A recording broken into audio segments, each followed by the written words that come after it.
Go. Okay, I'm going to show what you can do if you have a grapevine that's overgrown, hasn't been pruned in a while. How you can restore that to a single cane, like as you can see here.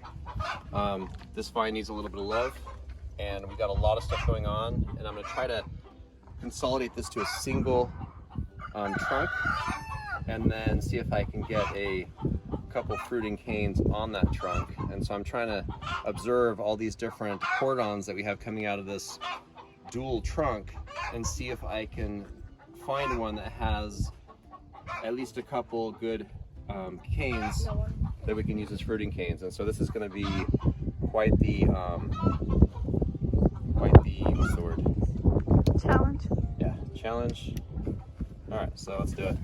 Okay, loppers. What I'm going to do is I'm going to reduce this down to a single trunk. Wait, say that again. First thing I'm going to do is reduce this down to a single trunk. So I'm going to take off this guy over here, as close as I can to the ground. Okay. Let's see if I can chop this up a little bit so we can actually move it without breaking anything.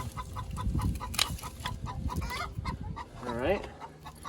And now looking at this next one, I have to figure out which one of these ones I want to keep. I think I'm going to keep this one and then remove all this other stuff. So this is coming off and keeping that one, so that's going to come off.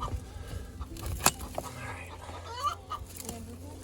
Explain why you're taking those ones off. Okay, so what's happening here is this single grapevine is distributing nutrients between multiple trunks and multiple cordons. These 2+ year old branches we would call cordons. These will never produce fruit, but branches that are coming off them theoretically could, like this one could. But there's just so many canes all over this plant, if you look around, that we're distributing all of these nutrients between so many canes that we're likely to only get what's called vegetative growth and essentially zero fruit. And if you do get fruit, it's going to be really bad fruit. And so we want to get good fruit.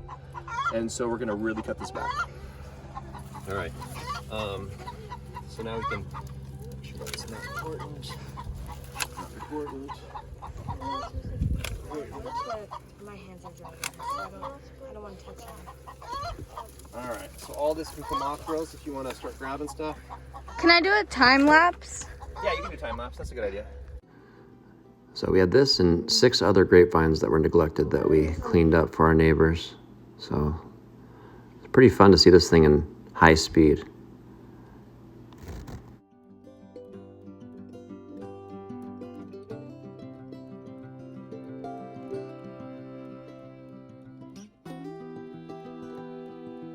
This tip right here.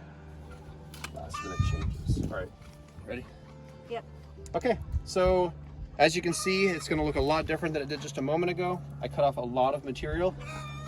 And so I think this is probably I wanted to have about 20 fruiting buds, or 20 buds that'll produce fruiting canes. And so I think that'll provide a much better crop and,